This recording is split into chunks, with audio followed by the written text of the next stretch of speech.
When he saw that I was fired, my husband threw divorce papers in my face and brought his new mistress home that very night. The next morning, every major news outlet reported that a billionaire's daughter had just inherited a $2 billion empire. My ex-husband turned pale when he saw my photo on the front page. I returned home just as the city lights of New York began to flicker on, my palms still slightly damp from clutching the termination letter. I had lied. I told him it was a layoff notice. I just wanted to test, for one final time, what value I still held in the eyes of my husband, Luke, after 3 years of a cold, fading marriage. The townhouse was terrifyingly quiet, a stark contrast to the usual noisy presence of my mother-in-law, Martha. Luke sat there on the charcoal gray sofa I had personally picked out, his back straight, not watching TV, not reading the news. It seemed he was sitting there solely to wait for me. Seeing me, he just cast a sideways glance and asked casually, his voice devoid of any emotion, "You're back?" I nodded. Before I could even utter a word to explain my bad luck, a stack of white papers was thrown directly onto the glass coffee table in front of me. The dry smack echoed, as cold as his voice. It was a divorce petition. Luke Vance's signature was already neatly signed at the bottom of the page. My vision blurred, my ears rang. All I could hear was the sound of my own heart plummeting into a bottomless abyss. Read it, then sign it. I don't want to waste any more time. With trembling hands, I picked up the papers, the letters dancing before my eyes. The only asset, the condo that my parents had provided the vast majority of the money for, was now listed as the sole property of him and his parents. I got nothing, except for a $5,000 alimony payout, offered like charity for 3 years of my youth. I looked up at the man I had once loved, my voice cracking. "Luke, why? Just because I got fired? How could you treat me like this?" Luke smirked, a cruel, unfamiliar smile full of contempt. "Don't play dumb. Did you think I didn't know you were a burden? What have you done for this house in the last 3 years, besides leech off me? And now you can't even keep a job. Do you expect me to provide for you for the rest of your life? I don't have the time." Every word he spoke felt like a knife, plunging straight into my heart. Just then, his phone rang. It was my mother-in-law. He answered, his tone unusually cheerful. "Mom? Yeah, it's done." I gave her the papers. "Yes," she agreed. "Don't worry." Then, he turned to me and held out the phone, his voice icy. "My mother wants to speak to you." Before I could even gather my senses, Martha's shrill voice blasted through the speaker. "Quinn? You better know your place. Sign the papers and get out of here. My house has no room for a useless woman. My son will marry someone else soon, someone younger, prettier, and who actually knows how to give me grandchildren, unlike you." The phone slipped from my hand, clattering onto the hardwood floor. Everything was crystal clear now. This wasn't a spur-of-the-moment decision. It was a conspiracy planned long ago. They were just waiting for an excuse, and my fake termination letter was the perfect catalyst. "You have half an hour to pack your things." "Don't make me use force," Luke said, standing up and walking toward the front door. I stood paralyzed. The tears simply fell. I cleaned, I organized, and I packed 3 years of my life into a single small suitcase.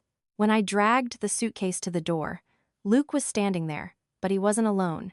The door opened, and another woman was standing beside him. She was younger than me, prettier than me.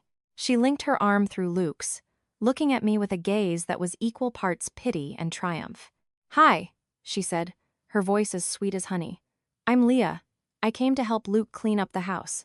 I looked at Luke, then at her, and then at the marital bed behind them in the distance. The agony twisted in my chest, but strangely, I didn't scream. I didn't curse. I only felt an ultimate, absolute emptiness. I silently dragged my suitcase past them. When the door slammed shut behind me, the deadbolt clicked with absolute finality. Just as the lock clicked, the sky opened up. A sudden, violent summer downpour descended on the city, as if trying to wash away every trace of me from this place. I stood isolated under an awning, a small suitcase by my side, not knowing where to go. The city at night, once so familiar, suddenly felt alien and terrifying. The neon lights blurred in the rain, much like my life right now, hazy and without a way out. I didn't want to call my parents. I couldn't let them see me in this pathetic state, couldn't let them worry and break their hearts. My father had a heart condition. I was terrified he wouldn't survive the shock. I crouched down, hugging my suitcase, letting the freezing rain whip against my face. The rainwater mixed with my tears, salty and bitter.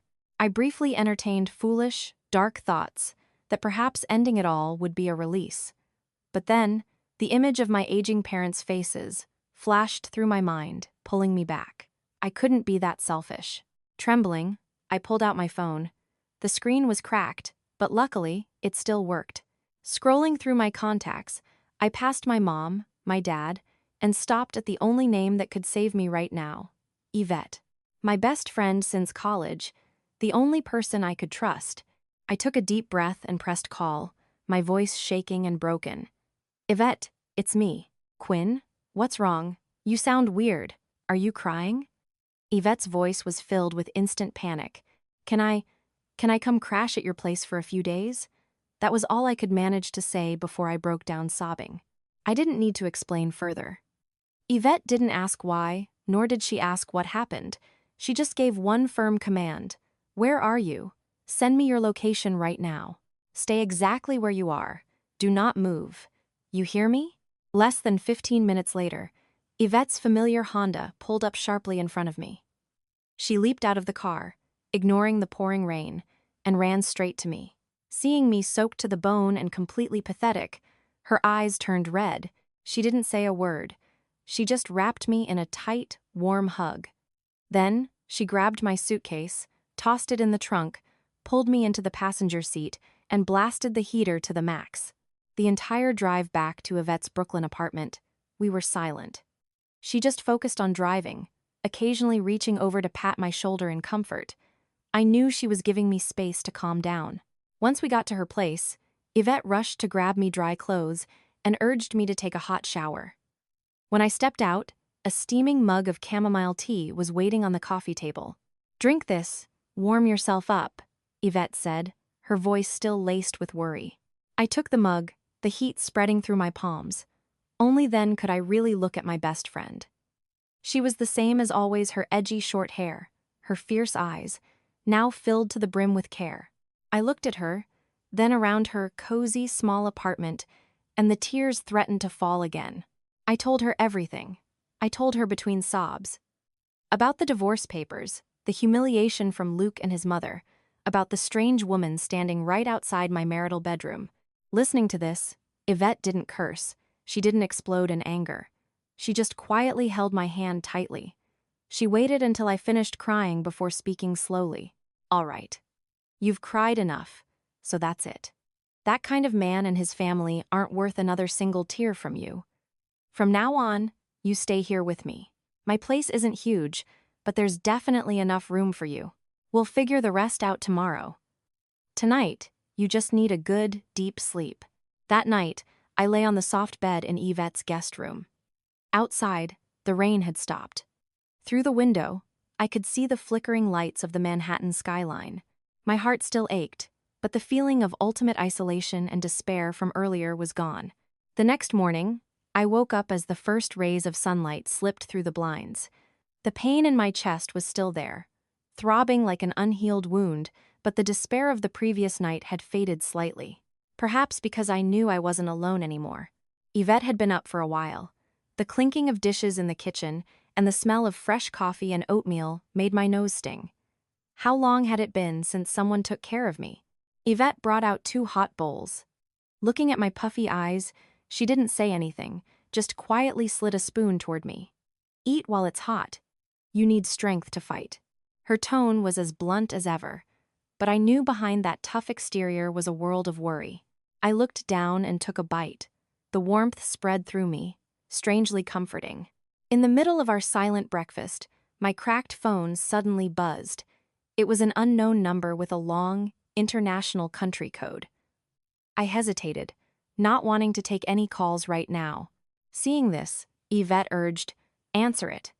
Who knows, it might be important." Reluctantly, I pressed accept and put the phone to my ear. "Hello? Miss Quinn. It's me, Benjamin. A deep, familiar voice echoed from the other end. A voice belonging to a different world, a world I had tried to temporarily forget for the past 3 years. Benjamin, or Uncle Ben, was my father's most trusted advisor, the chief operating officer who had watched me grow up. Uncle Ben, my voice went hoarse. Why are you calling me now? Miss, the chairman is very worried. Everything at the European headquarters has been stabilized, he said. The chairman says it is time for you to return.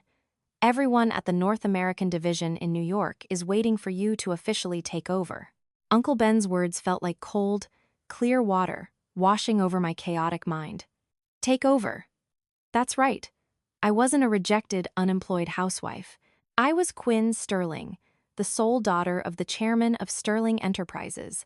My decision to quit my job wasn't a layoff. It was to prepare for a larger role, a heavier responsibility. This marriage was originally just meant to be a resting stop, one that I had naively believed would be my final harbor. I understand. Give me 2 more days.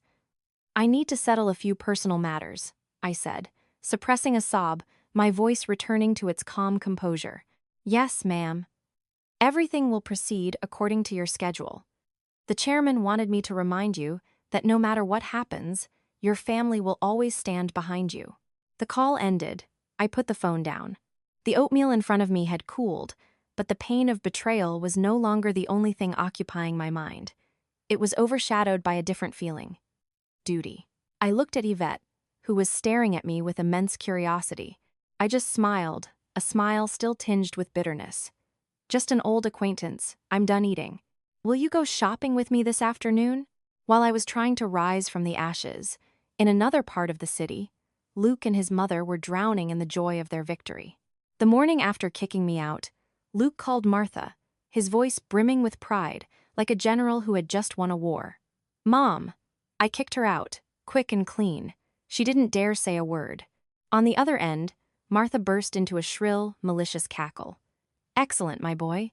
That useless, freeloading woman couldn't even give us a child. Dumping her is the best thing you've ever done. I'm so glad you finally opened your eyes. Having her in my house one more day was making my eyes sore. She gloated, immediately calling her gossipy friends in the neighborhood to brag. She added fuel to the fire, spinning a story where I was a lazy, gold-digging wife, and Luke was a poor, long-suffering husband who had endured too much. That evening, Luke brought Leah over for a formal introduction. Martha welcomed her as warmly as if she were her own biological daughter. She held Leah's hands, looked her up and down, and praised her relentlessly. Now this is a daughter-in-law. You're beautiful and so polite. With a sweet face like yours, you'll definitely give me a house full of grandsons. She pulled Luke and Leah to sit down, her voice calculating. Let me tell you, I've had my eye on Leah for a long time. Her dad is the sales director at our partner firm, and her family is loaded. Marry her, and your career will skyrocket. Not like that Quinn, who only dragged you down. Hearing his mother, Luke nodded in agreement, looking at Leah with absolute adoration. He felt no guilt whatsoever. On the contrary, he felt he had made the most brilliant decision of his life. In his eyes, throwing me away was like discarding an old, useless piece of furniture. Don't worry, Mom, Luke said confidently. I handled the townhouse. She's not getting a single square inch. I gave her $5,000, that's more than generous. Martha sneered. Generous for that kind of trash? Just consider it pest control money to get her out of our sight. You two just focus on yourselves now. Give it a few months for the gossip to die down, and we'll throw a massive, extravagant wedding. I need to show this whole neighborhood that my son married high society, not the dead weight he dragged in before. The 3 of them laughed happily in the home that I had poured my heart into building. They painted a beautiful future together, a future built on betrayal and my pain. They had no idea that the real storm was just beginning. After Uncle Ben's call, I knew I couldn't wallow in misery any longer. The Quinn of yesterday, the submissive, enduring wife, died in the rain that night. Now, I had to step into a new role, become a new person. That afternoon, I dragged Yvette to Fifth Avenue, to the most luxurious shopping district in the city. Did you win the lottery or something? Why the sudden urge to shop? Yvette asked, looking me up and down in the pajamas she had lent me. Smiled, a mysterious smile. No lottery, but I have a great play to put on soon, and the lead actress can't dress like a slob. I pulled Yvette into the highest-end boutiques places I had never dared to step into while playing the modest wife. I discarded the plain floral dresses and boring office attire. Instead, I chose impeccably tailored Chanel suits, luxurious silk Dior dresses, and striking Jimmy Choo stilettos. Every item I put on seemed to inject a little more power into my veins. Yvette trailed behind me, her jaw dropping further with each store. She picked up a pitch-black evening gown I had just selected, looked at the price tag, and nearly fainted. "Quinn, are you insane? This dress is 3 months of my salary. Just put it on my card," I said calmly. "Consider it an investment in my future." I didn't just change my clothes. I chopped off the long hair I had kept for years, opting for a sharp, slightly wavy bob that screamed edge and authority. I sat in front of the salon mirror, staring at the stranger looking back at me. It was the same face, but the eyes were different. They no longer held the sad, enduring look. Instead, they were sharp, resolute, hiding a deep sorrow perfectly. Yvette stood beside me, unblinking. "Oh my God, Quinn, you look so different. You look incredible. But kind of cold." I smiled at her. "That's the point of the role. From now on, don't just call me Quinn. Call me Quinn Sterling." We ended our shopping spree at a high-end jeweler. I picked out a pair of small but exquisite diamond stud earrings. When I put them on, the brilliant sparkle of the diamonds seemed to illuminate my entire face. It wasn't just jewelry, it was a reminder. A reminder of who I am and where I come from. I would never let anyone trample on my worth again. Leaving the shopping center, arms full of expensive bags, I felt like a different person. This new armor might have felt slightly unfamiliar, but it was necessary for the war ahead. Yvette still didn't know the truth. She just thought I was trying to bounce back from the shock. And I wasn't ready to tell her yet. I wanted to give her a surprise, just as I planned to give an even bigger surprise to the people who betrayed me. The next day, I officially started my work. My first stop was the Imperial Hotel in Manhattan, one of the most luxurious 6-star hotels in the city, and a flagship property of Sterling Enterprises. Uncle Ben had arranged a meeting with the entire senior executive board of the North American division here. I wore the cream-white suit I bought yesterday. As I stepped out of the luxury town car Uncle Ben had sent for me, I walked into the main lobby. Instantly, Mr. Turner, the general manager of the hotel, a man in his 50s along with the other department heads, hurried forward, bowing their heads in deep respect. "Welcome, Miss Sterling. We are so glad you have returned. Everyone is waiting for you in the penthouse boardroom." I gave a slight nod, keeping my expression calm, but exuding an undeniable aura of authority. Mr. Turner personally led the way, walking a half-step ahead, while the others trailed behind, forming an entourage that drew every eye in the room. The lobby was quite busy, and I could feel the curious stares zeroing in on me. And then, amidst those stares, my eyes locked onto a familiar pair in a corner near the lounge bar. It was Luke. He was sitting there, wearing a sharp suit, trying to look like a successful businessman. Beside him was none other than Leah. She was wearing a tight red dress, clinging to Luke affectionately. They looked like a perfect match. Perhaps they were here to meet a client, to build the future they stole from me. Our eyes met for just a fraction of a second. The smile on Luke's face vanished instantly, replaced by an unconcealable shock. His eyes widened as he took in my expensive clothes, and the entourage of executives bowing and trailing behind me. He looked like he couldn't believe his own eyes. I could practically hear the gears grinding in his head, wondering why his unemployed, freeloading ex-wife was in a place like this, being treated like royalty. Leah noticed me too. She frowned, her eyes flashing with jealousy and confusion. She leaned in close to Luke, whispering something in his ear. I didn't stop. I glided past them as if passing two complete strangers I had never met. My gaze didn't waver for a second, my face an emotionless, icy mask. My total indifference probably hurt them more than 1,000 curses ever could. As I passed, I vaguely heard Mr. Turner say to Luke, "Excuse us, sir, we have pressing business. Please clear the way." My entourage and I walked straight into the private VIP elevator. As the gold-plated steel doors slowly closed, I could still see Luke standing paralyzed, his eyes glued to me, a gaze filled with confusion, doubt, and perhaps a flicker of fear. The first act of my play had officially begun. I found out later that as soon as Luke left the Imperial, he completely lost his cool. He drove home like a maniac, his mind spinning with my image, an image so entirely alien and outside his realm of comprehension. When he got home, the first person he sought out was Martha, his mother, the mastermind behind every terrible decision in his life. Luke recounted everything in a frustrated panic. He talked about the designer clothes I wore, my icy demeanor, and especially the high-level executives bowing submissively to me. He ended his frantic story with a helpless question. "Mom, what the hell is going on?" Martha listened. She didn't look confused at all. Instead, after a few seconds of silence, her face hardened, her narrow eyes gleaming with malice.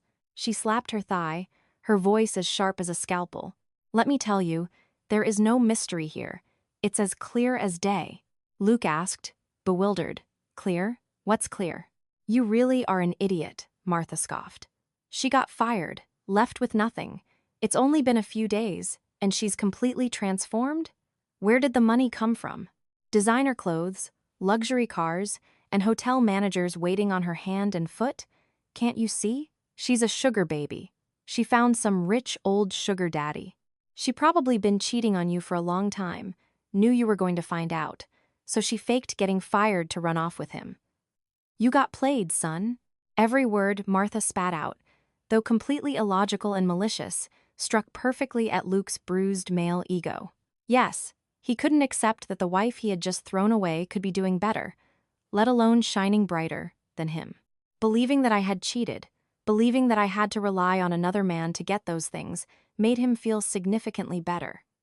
It shifted him from being a traitor to being a pitiful victim. Blind rage flared up in Luke, overpowering his initial confusion. His face turned beet red, his fists clenching tight. That lying bitch. How dare she play me like that? Exactly, Martha pushed further, her voice shrill. You need to expose her. You can't let her sit back and enjoy that luxury. We have to rip her mask off and show the world who she really is. Our family won't swallow this insult. Let's see if that sugar daddy still wants her after her reputation is dragged through the mud.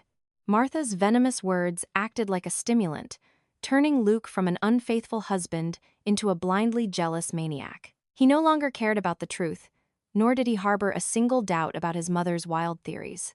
In his mind, there was only one goal left: destroy me. To prove that his decision to dump me was absolutely right. Luke's blind rage found the perfect ally in Leah.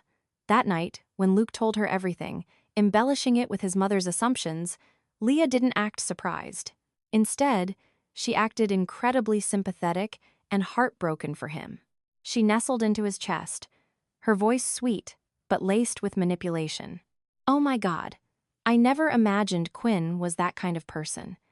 I feel so bad for you, having to endure a wife like that for years. No wonder you wanted a divorce." Luke, comforted, felt his actions were entirely justified. He gritted his teeth. "I have to teach her a lesson. I have to show everyone her true colors." Hearing this, Leah's eyes lit up. This was the exact opportunity she was waiting for. She didn't just want Luke. She wanted to completely erase my existence from his life. She wanted me ruined, never able to show my face again. She looked up at Luke, speaking softly, though every word was carefully calculated. "Honey, I have an idea, but I don't know if it's too mean." "What is it? Tell me," Luke urged. "For a woman like that, we don't need to show mercy. Actually, I have a friend who's a journalist. Well, he doesn't work for a mainstream paper. He writes for those online gossip tabloids. They publish sensational news extremely fast. What if we hire him to investigate who this sugar daddy Quinn is seeing really is? Once we have photos and evidence, we blast it online. She won't be able to deny it. I know the public will side with you." Leah's plan was incredibly sinister. It targeted not only me but also this imaginary man they thought I was with. Luke's eyes gleamed. Yes! Why didn't he think of that? Weaponizing public opinion to destroy someone, It was the fastest, most ruthless method. Do it. Let's do it, Luke nodded immediately. Call your friend right now. I don't care how much it costs, I'll pay it. I want results as soon as possible. Leah smiled with deep satisfaction, pulling out her phone. She had no idea that the knife she just handed Luke wasn't just aimed at me, it was about to spin around and slice through both of their lives. They were gloating, thinking they were setting a trap, completely unaware they were just blind moths flying straight into an inferno. While Luke and Leah were busy with their dirty plot, I was in a completely different world. The penthouse boardroom of the Imperial Hotel offered a panoramic view of the entire Manhattan skyline, but I had no time to admire the view. In front of me sat nearly 20 C-suite executives and department heads of Sterling Enterprises' North American division. They were all seasoned corporate veterans, and I could feel their eyes on me, a mix of curiosity and undeniable skepticism. I sat at the head of the table, back straight, hands resting neatly on the desk. Uncle Ben sat next to me, acting as my silent support. I knew this was my first real test. I had to prove my capability. I had to prove that I was sitting in this chair not just because I was the chairman's daughter.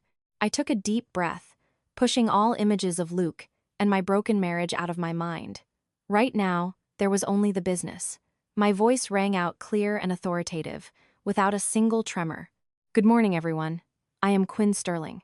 As of today, I will officially assume the role of Chief Executive Officer for Sterling Enterprises North America. I will not talk much about myself. I want you to look at the work I do.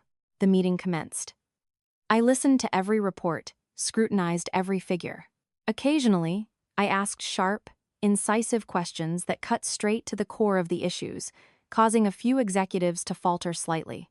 When the presentation for a $200 million luxury eco-resort complex in Aspen, Colorado, was brought up, the room went quiet. This was the largest, most ambitious project Sterling Enterprises had undertaken in the region to date. After the project director finished his presentation, I didn't rush to make a decision.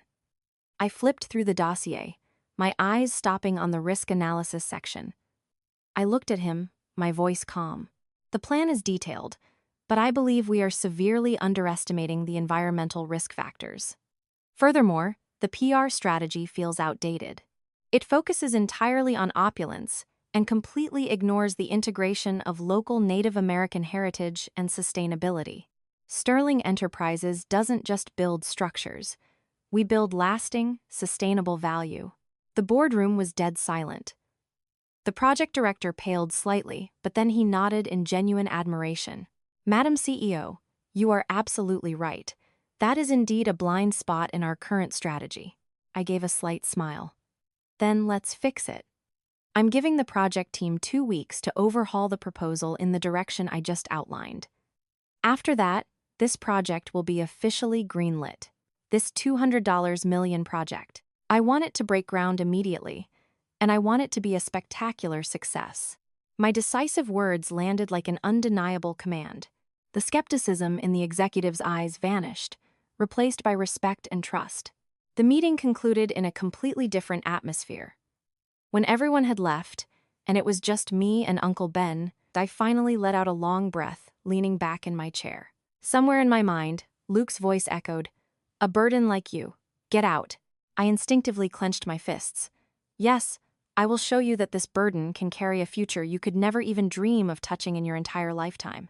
Tom, Leah's sleazy tabloid journalist friend, accepted the job not out of loyalty, but entirely for the $10,000 cash Luke promised him.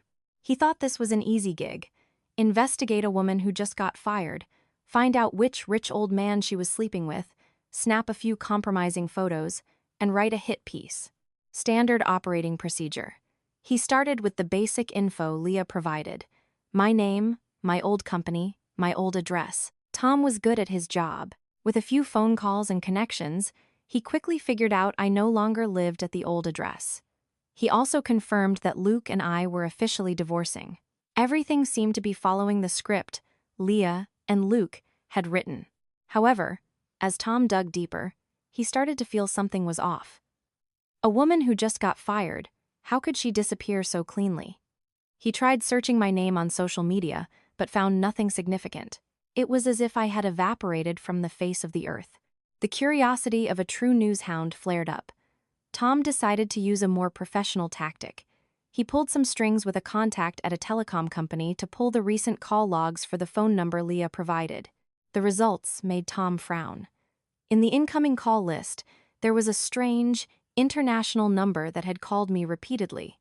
Using a bit of hacking, Tom traced the number.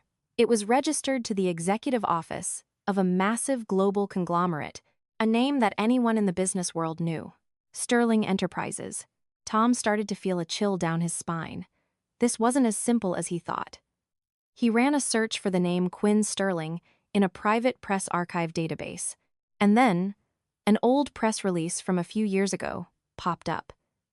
It was a small brief about Richard Sterling, the chairman of Sterling Enterprises, visiting and endowing a scholarship at an Ivy League university. Attached was a photo. In the photo, standing next to the most powerful man in the conglomerate, was a young, radiant college student.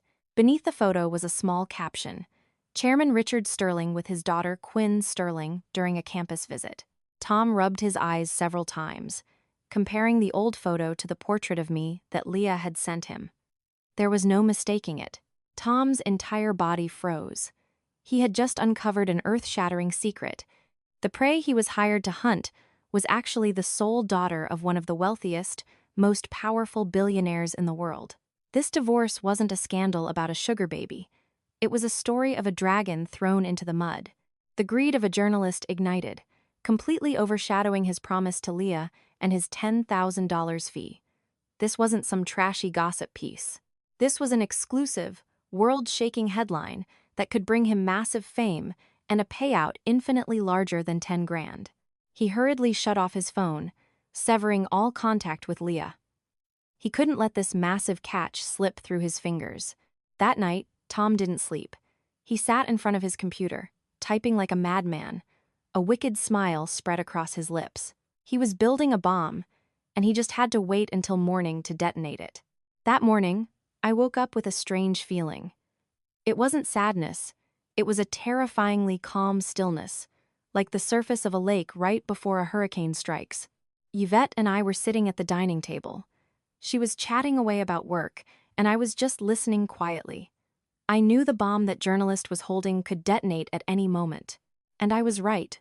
Yvette was scrolling through her phone while eating breakfast, a daily habit of hers.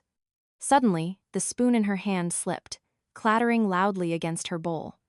Her eyes widened, glued to the screen. Her face morphed from surprise to shock to absolute paralysis. She stammered, unable to form words, just holding the phone out toward me. Quinn, you have to look at this.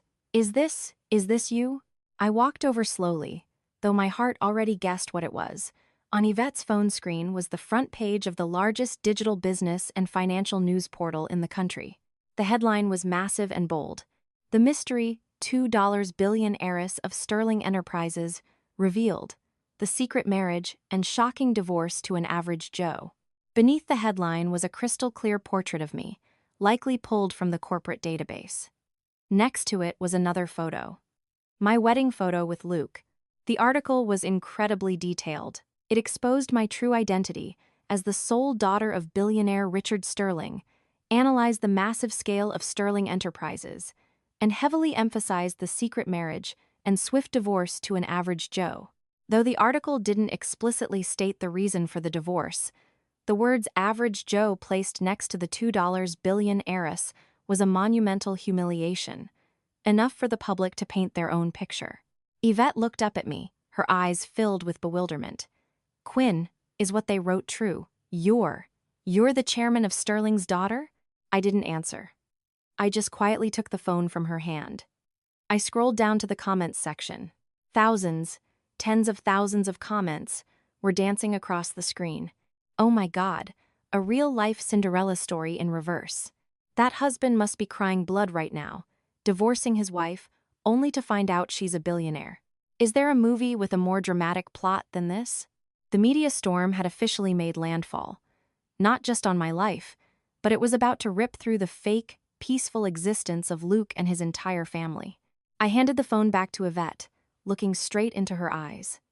I knew I owed her an explanation. But before I could speak, Yvette shook her head violently. She still couldn't escape the massive shock. She just sat there, looking at me, then at the phone, as if trying to confirm whether the best friend she had known for years and the billionaire heiress on the news were actually the same person. At that exact moment, in the townhouse I had just left, Luke and Martha were also eating breakfast. They were eating homemade waffles Martha had woken up early to make a reward for her son's victory. Martha ate and continuously praised her future daughter-in-law. My Luke really has an eye for women. That Leah is beautiful and obedient, not like that deadweight we got rid of. Hearing this, Luke felt incredibly smug. He took a sip of his hot coffee, picking up his phone to scroll through the morning news. It was a habit of his, always pretending to be a man tuned into the financial world. Suddenly, his hand froze. The coffee mug slipped from his grasp, shattering on the floor and spilling hot coffee everywhere, but he didn't even notice. His face turned as white as a sheet of paper. His eyes were glued to his phone screen, his breathing becoming rapid and shallow. Seeing this, Martha frowned. "What on earth are you doing? Acting like you saw a ghost. You ruined a perfectly good cup of coffee." She grumbled, leaning over to see what her son was reading. And then, she froze too. On Luke's phone screen was that exact article, with my portrait blown up right in the center. Martha had to rub her eyes several times. She tilted her head, squinting as if she couldn't believe it. Is that Quinn?" she stammered, her voice shaking. How is she on the news? Heir to what? $2 billion. Are these journalists insane?" Luke didn't answer. He looked like a man who had lost his soul. With trembling fingers, he clicked the link, reading every single word over and over. The more he read, the more the blood drained from his face. Sterling Enterprises. The name he only dared to listen to on distant financial broadcasts was now attached to the wife he had just ruthlessly discarded. He remembered the image of me at the Imperial Hotel. He remembered the respectful, subservient attitudes of the senior executives. All the disconnected puzzle pieces suddenly snapped together into a complete picture. A truth so horrifying, he didn't dare face it. He had thrown away a gold mine, no, a diamond mine just to chase after a pebble on the side of the road. Martha finally understood the gravity of the situation. She stopped yelling. Instead, a terrifying silence fell over her. She slumped back into her chair, clutching her head. Oh my God. Quinn. So, her family. She couldn't finish the sentence. Regret and sheer terror began to invade her mind. She didn't just regret the money. She was terrified. Terrified of the revenge of a person they had pushed into a corner. A person they now realized had the power to crush their entire family. The spilled coffee on the floor went cold, but neither of them had the mind to clean it up. The initial shock faded, giving way to absolute panic. Luke frantically grabbed his phone and dialed my number, the number he hadn't bothered to call once since kicking me out. The ringing tone echoed hopelessly. He called once, twice, then 10 times, but the only answer was the long, cold beep of an unanswered line. "She's not picking up." "Mom, she's not picking up!" Luke screamed, his voice filled with impotence and despair. "Then keep calling. What are you just sitting there for?" Martha panicked just as much. "You have to reach her. Tell her it was a mistake. Tell her you regret it. You have to beg her for forgiveness." Luke kept dialing. But he had no idea that right at that moment, I was sitting across from Yvette, quietly watching my phone screen light up continuously with the name Luke, ex-husband. I didn't answer, and I didn't decline the call. I just sat there, watching it dance frantically on my cracked screen. Every missed call was a late scream of desperation. But it was all too late. Unable to reach me, Luke started calling our old mutual friends, asking if anyone knew where I was. But no one knew. He acted like a wounded animal, rushing out of the house and driving to my old office. He stormed into the HR department, demanding my new address. They just looked at him weirdly and shook their heads, stating that employee information was confidential and could not be disclosed. Leaving the company, Luke drove to Yvette's neighborhood. He knew I only had one close friend, but he didn't know her exact apartment number. He drove in circles around the block, scanning every balcony, hoping to catch a glimpse of a familiar silhouette, but it was hopeless. The feeling of powerlessness gnawed at Luke's mind. He slammed his fist against the steering wheel. The car horn blared angrily. Just 2 days ago, he was the one holding the power of life and death, the one dealing out pity to me. Now, he was a pathetic wretch, completely unable to contact the person he had just discarded. The roles had completely reversed. In Yvette's cozy apartment, I looked at my phone screen, which had finally gone dark. Perhaps he had given up, or his battery died. Calmly, I picked up the phone, opened my contacts, found his name, and decisively hit block contact. A soft beep sounded. The final thread connecting me to him was officially severed. After blocking Luke, I looked up at Yvette. She was still sitting there silently, looking at me, her eyes full of questions. I knew it was time to tell her everything. I owed her the truth after everything she had done for me. Yvette, I began, my voice a little tight. What the news wrote is true. I am the daughter of the chairman of Sterling Enterprises. Yvette's jaw dropped, but then she slowly nodded, as if trying to digest this earth-shattering information. I kind of guessed something was up after seeing you at the Imperial, but why did you hide it from me? And why did you endure that bastard and his mother for so many years? I took a deep breath and began to tell my story. I told her how my father always wanted me to experience a normal life, to find my own happiness uninfluenced by money and status. I told her how I met and fell in love with Luke. A pure, naive college romance. I had believed he loved me for who I really was, not for anything else. I explained how I decided to hide my identity, to marry him, to have a normal family like everyone else. For 3 years, I tried to be a good wife, a dutiful daughter-in-law. I accepted giving up a life of luxury, accepted working a regular job just to nurture that small home. I thought that was happiness, my voice cracked. But I was wrong. I was so naive to think money didn't matter. To them, it is everything. When I still had value to them, they treated me okay. But the moment I pretended to become a burden, they didn't hesitate to throw me away. Yvette listened to my story without interrupting once. She squeezed my hand tightly, transferring her warmth to me. Her eyes shifted from surprise to anger, and finally to deep sympathy. When I finished, she didn't say anything. She just pulled me into her arms and hugged me tight. "You really are an idiot," she whispered, her voice choked with emotion. "Why did you suffer alone for so long, Quinn? Why didn't you tell me sooner? I'm so sorry. I just didn't want anyone to know," I said, tears finally rolling down my cheeks. I was too stubborn, clinging to my fake happiness. All right. Yvette pulled away and wiped my tears, her own eyes red. "It doesn't matter anymore. Everything is in the past. Now you're back to being who you really are. That bastard and his family dared to treat my best friend like that. I swear I'm not going to let them get away with it. From now on, this war includes me." Looking at her resolute, fiery eyes, I laughed through my tears. The pain in my heart seemed to vanish by half. She was right. I wasn't alone anymore. The battle ahead might still be full of thorns, but with a friend like her by my side, I knew I could overcome anything. The media storm wasn't just online gossip. It brought real destruction. Luke's small construction firm, the one he was so proud of, the one he used to assert dominance over me, began to wobble. Partners who used to be sweet talkers were now finding excuses to cancel contracts.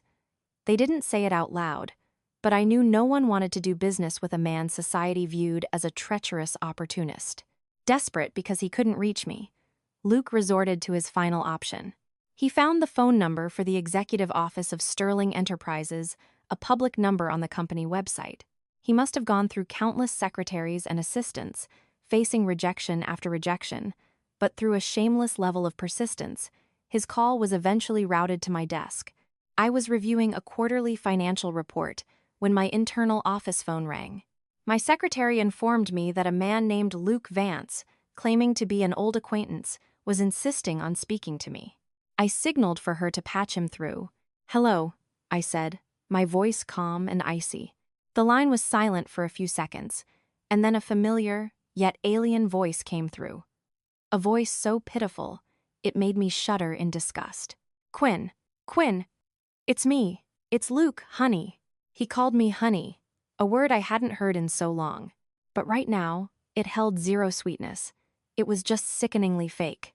You have the wrong number, I replied, preparing to hang up. No, don't. Don't hang up, he screamed on the other end, his voice laced with panic. Quinn, I beg you.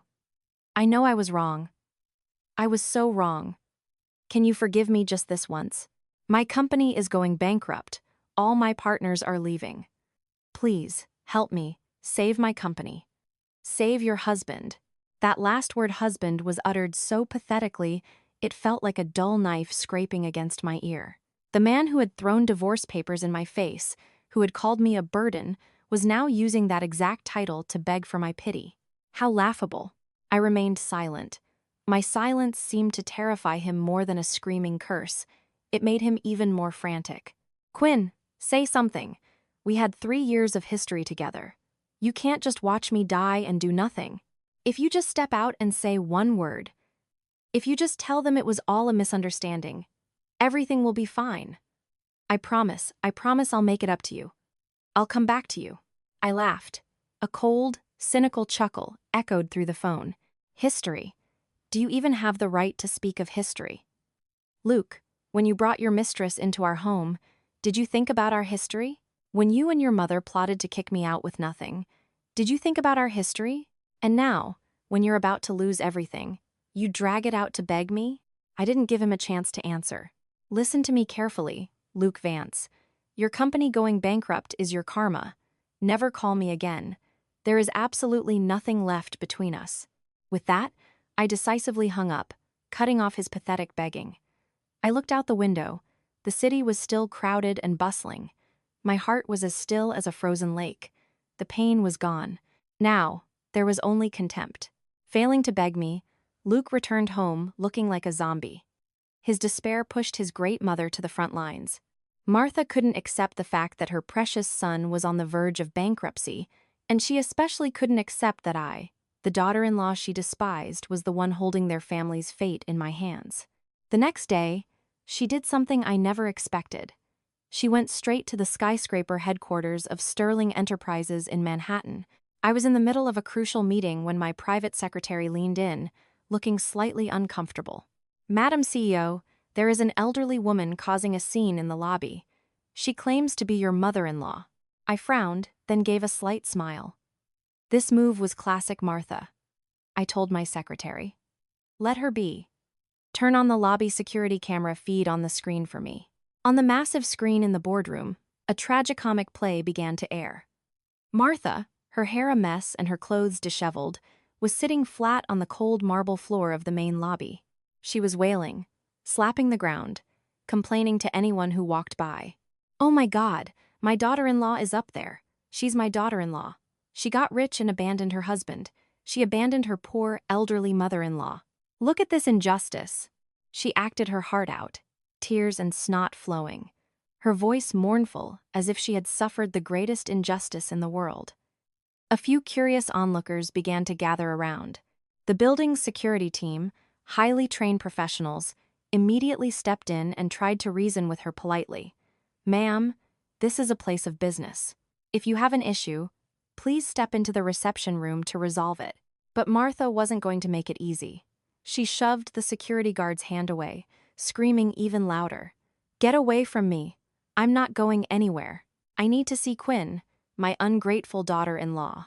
Give me back, my daughter-in-law. She belongs to the Vance family. She can't just leave like this. In the boardroom, I maintained my calm expression, though the executives started whispering among themselves. I raised a hand to signal for silence. I just sat there, quietly watching her performance through the camera, like watching a bland comedy movie. I felt not a single ripple of emotion. The woman screaming hysterically down there used to be someone I respected and called Mom, but now, in my eyes, she was just a pathetic stranger. Her act only ended when 2 security guards, having lost all patience, were forced to physically escort her out of the building, under the pitying and uncomfortable gazes of the crowd.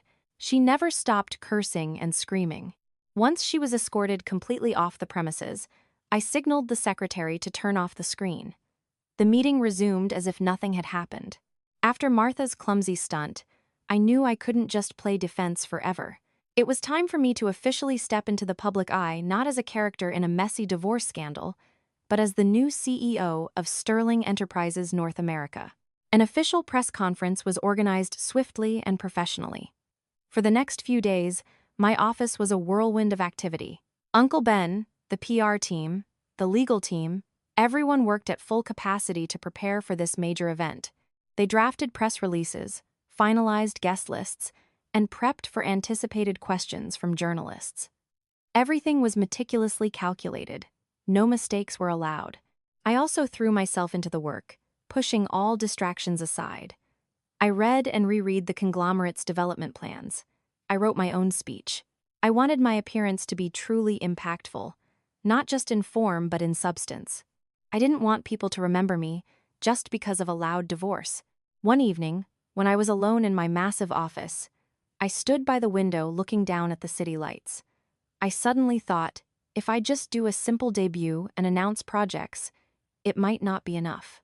My return needed to mean something more. Revenge on Luke and his family, seeing them ruined, that might bring a momentary thrill. But then what? It wouldn't heal the scars in my heart, nor would it bring any value to society. An idea flashed in my mind. I remembered the feeling of powerlessness and despair I felt in the rain that night. I remembered the women I had met during previous charity works. Women who also suffered injustice, who were also crushed by prejudice. They were just like me, only they didn't have the luck I did. The best revenge isn't destroying your enemies. It's building a more brilliant life on the ashes they left behind. And not just for myself, but for others as well. The media storm didn't just sweep through Luke's life. It delivered a fatal blow to Leah, the woman who always considered herself the victor. She had achieved her goal.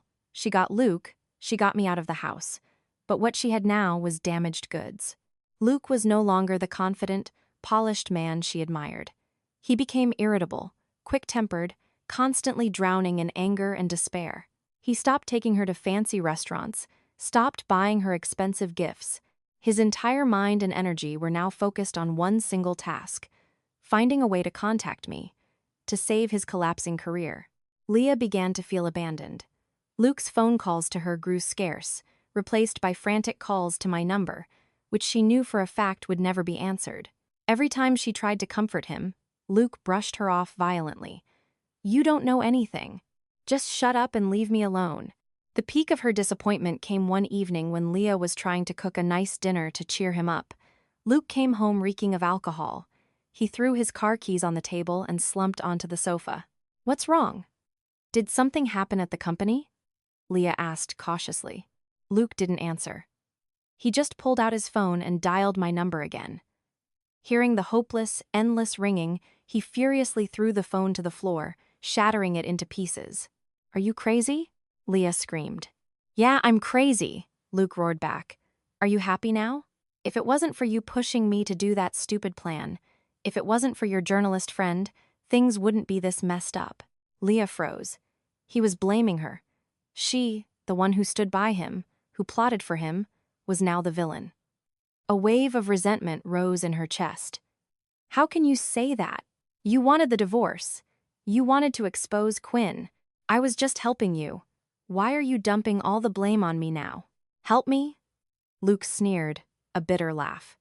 "You helped me lose everything. My company, my reputation, and a literal gold mine. Do you know who she is? She could have given me everything. And you? What have you given me besides trouble?" Every word Luke said stabbed Leah in the heart. A gold mine. So, in his eyes, I was a gold mine, and she was just trouble. She had been wrong. The biggest mistake of her life wasn't being the other woman. It was overestimating her own value and severely underestimating the cruelty of a greedy man. She looked at the drunk man in front of her, the man she had risked everything to have. Now, she only felt disgust and emptiness. Her pink, romantic dream had shattered into a million pieces. The night before the press conference, I barely slept. I stood in my vast office, looking down at the sleeping city. The streetlights stretched endlessly, twinkling like an artificial Milky Way. Everything was so grand, so luxurious, but my heart felt strangely empty. The weight of an entire conglomerate, the pressure of hundreds of camera lenses, and the unhealed scars from my old marriage, all of it was pressing down on my shoulders. Could I do this? Was I strong enough to face it all? These questions spun in my head, making me exhausted. I closed my eyes. The image of Luke and his mother returned their contemptuous smiles, their insults. I clenched my fists, my nails digging into my skin. No, I cannot allow myself to be weak. Just then, the phone on my desk buzzed. It was a video call from a familiar international number. My heart skipped a beat. I took a deep breath to compose myself before hitting answer. On the screen appeared a face deeply etched with the lines of time, but the eyes were as warm and sharp as ever. "Dad." "It's me," his deep voice resonated. He didn't ask me about work, didn't ask about Luke or the media circus. He just looked at me with a gaze full of understanding and love. "Are you doing okay?" Just that simple question was enough to shatter the tough shell I had tried so hard to build. My throat choked up, tears threatened to fall. I quickly turned my head away, pretending to look out the window. "I'm fine, Dad. Everything is good." My dad was silent for a moment, then sighed. "Quinn, I didn't bring you into this world for you to force yourself to be this tough. You are my daughter. No matter who you are or what you do, you are still my daughter. You don't have to prove anything to anyone, not even to me." He paused, then continued, his voice as solid as an unshakable promise. "I just want you to know one thing. Be strong, my girl. I always believe in you and I am so proud of you. No matter what happens, I and this whole family will always stand behind you." The call ended. I buried my face in my arms on the desk, letting the tears I had held back for so long fall freely. But these weren't tears of weakness. They were tears of gratitude and overwhelming emotion. My father's words were like a warm stream, washing away all the anxiety and fear in my heart. He was right. I wasn't alone. I had my family. With that foundation, I could face any storm. The grand ballroom of the Imperial Hotel was packed to capacity that day. The flashes of cameras went off continuously, creating a blinding rain of light. Hundreds of journalists, business partners, and influential figures in the financial world were present. Everyone was waiting for the main character to appear. I stood backstage, listening to the MC introduce my name. Quinn Sterling. My heart skipped a beat, but my palms weren't sweating at all. I took a deep breath and stepped confidently onto the stage. The moment I appeared, the entire ballroom fell dead silent, leaving only the rapid clicking of cameras. I wore the impeccably tailored white suit I had carefully selected. My short hair was styled sharply. My makeup was subtle but striking. I stood tall, smiled gently, and bowed to the audience. I began my speech. My voice rang out clear and calm, without a hint of hesitation. I didn't speak of my family background, nor did I mention a single word about the personal drama dominating the headlines. I only spoke about Sterling Enterprises, our vision, and our future growth strategies. I spoke about the $200 million Aspen Eco Resort, about the sustainable values the conglomerate wanted to bring to this country. Somewhere in the city, I knew Luke and Martha were watching this broadcast on their TV. I could imagine their faces right now. Probably shock, disbelief, and a bitter, agonizing regret. The woman standing on that stage, speaking about multi-million-dollar projects with absolute confidence, was the very same woman they had ruthlessly discarded, the one they called useless and a burden. My speech ended with thunderous applause. The Q&A session followed. Journalists eagerly raised their hands, asking sharp business questions, and of course, a few couldn't resist digging into my private life. A female journalist stood up, her tone laced with implication. "Miss Sterling, recently there has been a lot of information circulating about your personal life. Will these issues affect your work at Sterling Enterprises?" The room went silent again. Everyone was waiting for my answer. I looked directly at her and smiled a highly professional smile. "Thank you for your question. I believe that a person's value, especially a leader's, is demonstrated through their capabilities and their contributions, not through tabloid gossip. Today, I am here as the CEO of Sterling Enterprises North America, and I hope we can focus on the growth plans of the conglomerate." My smart, tactful answer earned the admiration of the entire room. It didn't evade the question, yet it firmly established my position and professionalism. The press conference continued, and no one asked another question about my private life. They understood that the woman in front of them wasn't a rich heiress relying on her daddy's money. She was a true leader. During the post-conference reception, while I was busy speaking with guests, with Yvette and Uncle Ben assisting me, a minor commotion broke out near the entrance. I glanced over, completely unsurprised. Luke and Martha, by some means, had bypassed the security perimeter and were trying to push their way inside. They looked pathetic. Luke was wearing a wrinkled, old suit, his face gaunt and lifeless. Martha looked even worse. Her hair was a mess, her eyes wild like a cornered animal. They saw me. Luke's eyes were filled with begging, and a regret that came far too late. Martha's eyes only held resentment and fury. They tried to lunge toward me, but were blocked by security. "Let us in. I have to talk to her," Martha screamed shrilly. I signaled the security team. "Let them stay there." Then, I slowly walked toward them. The crowd naturally parted, forming a path. Every curious eye was fixed on us. I stopped in front of them, keeping a polite distance. "Can I help you two with something?" I asked, my voice terrifyingly calm. Luke stammered, unable to form words, only looking at me with pleading eyes. Martha was different. She ground her teeth, her voice hissing. What more do you want? You took everything. How much longer do you want to humiliate us?" I smiled slightly, a smile utterly devoid of warmth. I didn't look at Luke. I stared straight at Martha, taking in her ragged appearance. "You're mistaken. I haven't taken anything from anyone. I am merely taking back what originally belonged to me." I paused, then continued, my voice light but my words sharp as knives. "I heard your family's finances are tight these days. You're unemployed, aren't you?" Martha froze, not understanding my intention. I went on, sounding almost concerned. "Our new eco-resort complex in Aspen is breaking ground soon. We are hiring a lot of staff. There are still a few openings for janitorial positions. If you need a job to make ends meet, I can put in a good word for you. The salary is around $3,000 a month, plus room and board. It's not too bad." The air around us seemed to freeze solid. My offer, a condescending act of charity, was a devastating slap to Martha's face, far more painful than thousands of curses. Her face went from red to pale, her lips trembling, unable to utter a single word. This humiliation, in front of all these elite guests, was probably worse than death to her. I didn't wait for their response. I simply gave a polite nod, turned on my heel, and walked away. I left them standing paralyzed in the lobby, surrounded by the whispers, the pitying, and the disgusted looks of the crowd. Karma is never late. It just arrives when people least expect it. A few days after that fateful press conference, while the public was still buzzing, another piece of news caused a massive storm. But this time, it didn't involve me.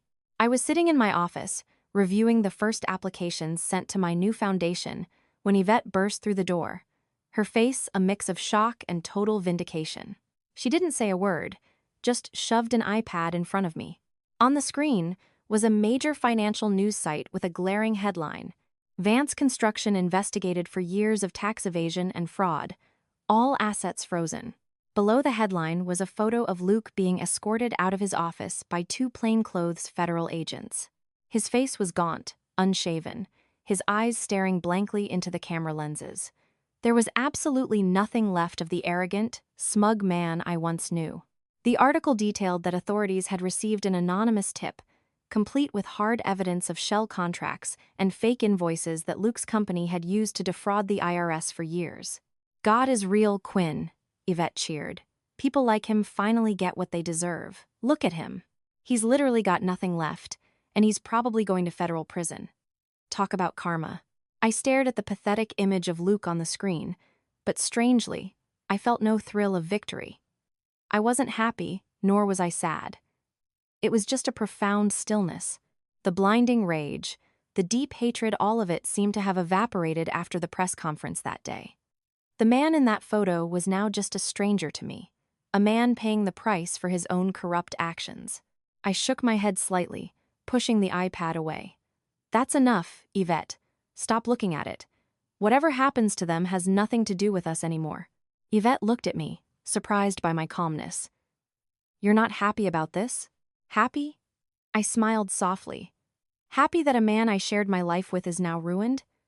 I'm not saintly enough to wish him well, but I'm not petty enough to dance on his grave either. Everyone has to take responsibility for their actions. He sowed the wind, now he's reaping the whirlwind. It's just cause and effect. It's not something for us to gloat over." Yvette went quiet for a moment, then nodded. "You're right. You've changed so much, Quinn. You're so much more mature and strong." I didn't reply, just turned back to the files on my desk. The stories and the broken lives in these files were far more worthy of my attention than the news of a man who belonged strictly to my past. The collapse of Luke's life was, to me, simply the final period at the end of an old, painful chapter. The office for my new foundation was located on a dedicated floor within the Sterling Enterprises headquarters. Everything was still a bit chaotic.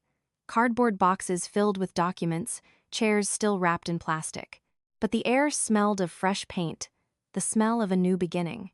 For the past few days, Yvette had practically moved in here with me. She took a leave of absence from her old job, dedicating all her time to helping me set things up.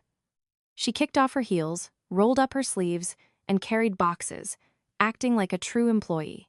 Watching her flit back and forth warmed my heart immensely. One afternoon, when it was just the two of us left in the office, I brewed 2 cups of hot tea and handed one to Yvette. She took it, blew on it, and took a sip, looking utterly satisfied. "I'm exhausted, but this is so fun," she said. "Just thinking about how many people we're going to help gives me so much motivation." I looked at her and smiled. "Yvette, what if you quit your old job?" Yvette almost choked on her tea. She coughed violently, eyes wide.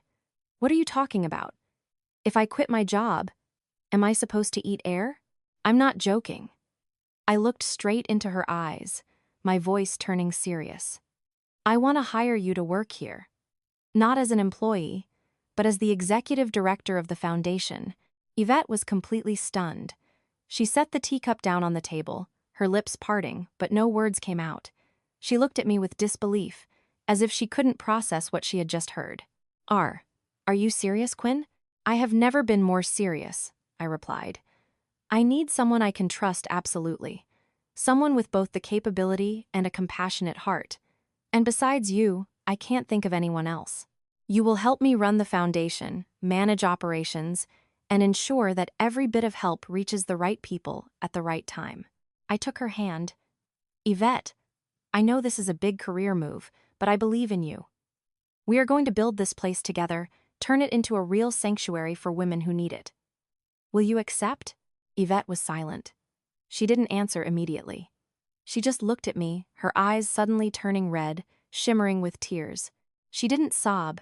Tears of emotion and pure joy just rolled down her cheeks. She quickly wiped them away and laughed through the tears. "You crazy bitch. Why would you even ask? Of course I accept." She stood up and pulled me into a tight embrace. "Thank you, Quinn. Thank you for trusting me to do something so meaningful with you. This is the best thing ever." We hugged for a long time.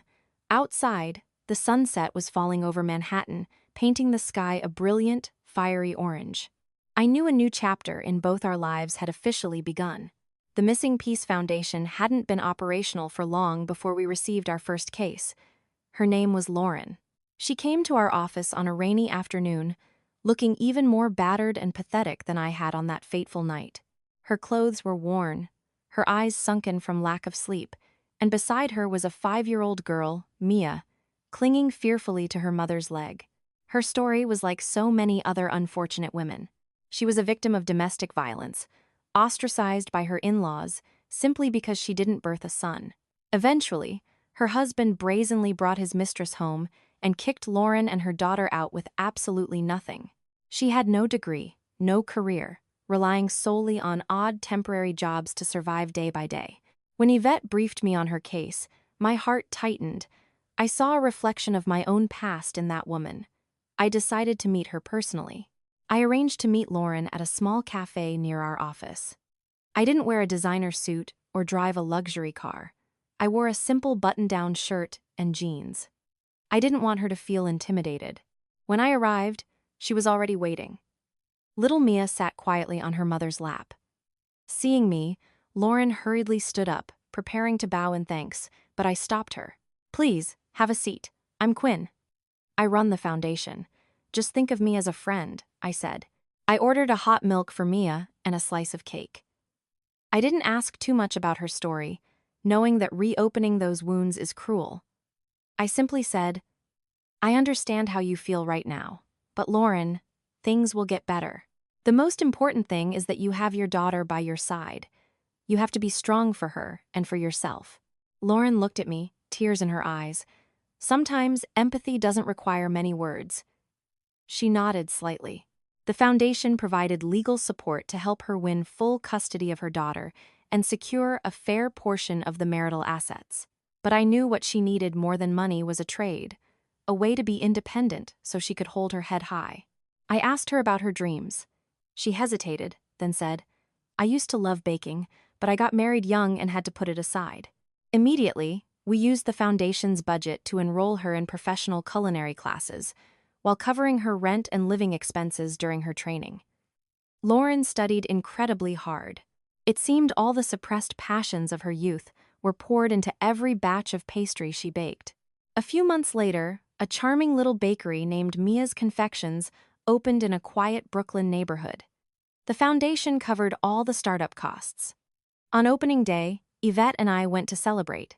Seeing Lauren in her white apron, a radiant smile on her face, skillfully arranging fresh, aromatic pastries on the shelves, seeing little Mia happily running around her mother, a profound, indescribable emotion swelled in my chest. Lauren grabbed my hand, her voice choked with emotion. Thank you, Quinn. Thank you, and everyone at the foundation. If it weren't for you all, I wouldn't know how Mia and I would have survived. I just shook my head and smiled. Don't thank me, Lauren. Thank yourself for never giving up. I know your bakery is going to be incredibly successful. I bought a lot of pastries to take home that day. The sweetness of the cake, mixed with the joy of seeing a life reborn. It was perhaps the sweetest, most meaningful flavor I had ever tasted. The work at the conglomerate and the foundation swept me up, leaving me almost no time to think about the past. But occasionally, memories still drifted back, not as pain, but just like a passing breeze carrying a hint of melancholy. One weekend afternoon, after finishing some work, I was driving aimlessly through familiar streets. Somehow, my car stopped in front of a small cafe, tucked under a canopy of green trees in Brooklyn. It was the place where Luke and I had our very first date. Over 4 years had passed. The cafe was exactly the same. The rustic wooden sign, the bright bougainvillea over the porch. Only my heart had changed. After a moment's hesitation, I decided to walk in. Perhaps it was time to face these memories with absolute peace. I chose the exact table by the window where we used to sit. From here, I could look out at the quiet, tree-lined street. I ordered an iced black coffee, the drink I always used to get. Everything was heartbreakingly familiar. I remembered that afternoon years ago. At this very table, Luke, then a bright-eyed architecture student with a radiant smile, awkwardly handed me a single red rose. He spoke naive words of love, painting a rosy picture of a small house and children. Back then, I believed him. I believed him completely and innocently. I took a sip of the coffee. The familiar bitterness spread across my tongue, but today, it didn't taste as bitter as it used to. The pain of betrayal is like the bitterness of coffee. Eventually, it fades with time. I sat there alone, not sad, not happy, just quietly reflecting. That man, that marriage, it had all become a part of my past. An expensive lesson life had taught me. It took away my naivety, but it gave me maturity. It took away a husband, but it gave me back myself. I looked out the window. A few autumn leaves drifted down, twirling in the wind before gently landing on the pavement. Autumn had arrived, the season of shedding leaves, the beginning of a new cycle. I smiled to myself. Yes, my life was ready to begin a new season too. I finished my coffee, stood up, paid the bill, and calmly walked out of the cafe, never looking back once. Until one morning, while I was reviewing files, my private secretary brought in a certified letter from the court. The white envelope with the red official seal looked formal, yet incredibly cold. I didn't need to open it to know what was inside. It was likely a subpoena or a notice regarding Luke's upcoming trial for fraud. I accepted it calmly, said thank you, and placed it on my desk. I wasn't in a hurry to open it. I calmly finished the email I was drafting and signed a few important documents. It seemed anything related to the name Luke Vance no longer held enough weight to disrupt my peace. It wasn't until my cup of tea had cooled that I picked up the envelope. My finger lightly traced the sender's name, Luke Vance, the name that had once made my heart race with happiness and then shatter with agony. Now, it was just a string of meaningless letters. I used a letter opener to carefully slice the envelope. Inside was indeed a court notice regarding the upcoming trial for his tax evasion and fraud case. My name was listed as a related party for asset clarification. I skimmed through the dry, complex legal jargon. When I finished reading, I felt zero emotion. No anger, no vindication, no pity, just a strange emptiness. The man described in those papers, the man facing federal prison and a bleak future, didn't feel like the person I had spent 3 years of my youth with. He was just a stranger who had personally written a tragic ending for his own life. I folded the paper, slowly, and without any rush. I stood up, walked over to the ebony trash bin in the corner of my office, and dropped the paper in. It fell lightly, mixing with crumpled drafts and worthless scratch paper. That was the most fitting place for it, and the most fitting place for the past it represented.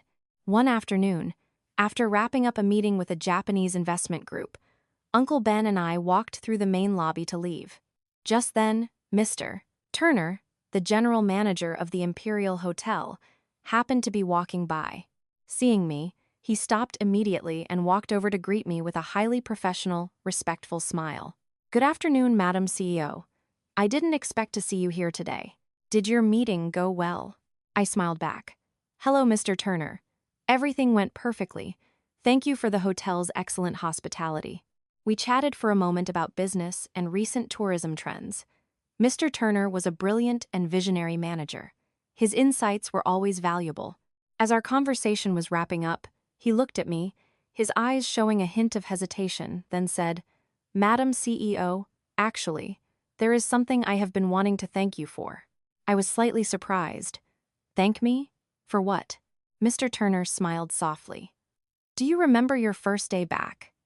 The day the executive team and I greeted you in the lobby. Your appearance that day wasn't just a major corporate event. For me personally, and for the staff here, it was incredibly inspiring. It gave us all absolute faith in the conglomerate's future under your leadership." His sincere words touched me. I never expected that an action I took primarily for my own personal plan could bring such positive meaning to others. I looked at him, a distinguished, respectable man, and replied genuinely, "You don't need to thank me, Mr. Turner. I am the one who should be thanking you and everyone here for your dedication. I am confident that under your management, the Imperial will continue to thrive. I look forward to working closely with you in the future. The honor is mine." "Mr. Turner said, extending his hand. I reached out and grasped his warm, firm hand. A handshake between colleagues, between people sharing a common goal. No calculation, no fake pretense. As I turned and walked away, I felt a light, joyful feeling in my chest. My broken marriage had once made me lose faith in relationships. But that brief encounter reminded me that there are still so many good people, so many sincere connections worth cherishing in this world. One late afternoon, as work was wrapping up, Yvette and I were taking a break on the small sofa in the corner of my office. I was engrossed in reading a thank you letter from a woman the foundation had just helped, a soft smile unconsciously forming on my lips. Yvette looked at me, nudged my shoulder, and teased, "Hey, Madam CEO, smiling all to yourself over there. Do we have a secret admirer?" I laughed, folding the letter. "No, just work stuff. You're ridiculous." "Oh, please," Yvette scoffed. "I see you smiling to yourself all the time lately. You've got a whole fleet of suitors orbiting you. From those handsome executives in the company to those foreign investors. Fess up, have you picked one?" I shook my head, the smile still on my lips. "Give it a rest. I don't even have the mental energy to think about dating right now." "Why not?" Yvette's face grew serious, a hint of worry in her voice. You're not planning to stay single forever, are you, Quinn? You deserve to be happy. Not every man out there is a bastard, like your ex-husband. I knew Yvette was just looking out for me. I looked out the window. The last rays of sunlight were fading over the Manhattan skyline. I turned back to her, my eyes calm and sincere. Yvette, I haven't lost faith in love. It's just that right now, I don't need it. I am completely satisfied with my life exactly as it is. Getting to do the work I love every day, having you by my side, and seeing other women find their smiles again. To me, that is already happiness. I continued, my tone lightening up. As for a husband, I'll leave that up to fate. Who knows? Maybe in a few years, when I turn into a grumpy, demanding old spinster, some foolish guy who isn't afraid of death will stumble into my life. My joke made Yvette burst out laughing. Her clear, ringing laughter echoed through the spacious office, chasing away all the exhaustion of the day. All right, you grumpy old spinster. What do you want for dinner tonight? It's my treat. We joked back and forth, planning our evening. Looking at Yvette's carefree smile, my heart overflowed with peace. I no longer thought about Luke, or Martha, or Leah. Their images seemed to belong to another lifetime, far, far away. In my mind right now, there were only the unfinished projects, the corporate goals for the new year, and the faces of the women the Missing Peace Foundation had helped and would continue to help. I thought of Lauren and Mia's confections, of the rustic, handwritten thank you notes I kept securely locked in my drawer. My shattered marriage was once a violent storm, one I thought would sweep away my entire existence. It took my tears, my trust, and years of my youth. But after the storm passed, it left behind a clearer, brighter sky. The earth had been washed clean, ready for new seeds to sprout. It taught me an invaluable lesson. A person's worth does not lie in whose wife or daughter-in-law they are. It lies in who they are and what they can bring to this world. I used to try so hard to be the perfect wife in the eyes of others, only to lose myself entirely. Now, I am simply Quinn Sterling, an independent, empowered woman with her own career, genuine friends, and a small mission to ignite hope for other women. I no longer need to rely on anyone to find happiness. My happiness is now created by my own two hands.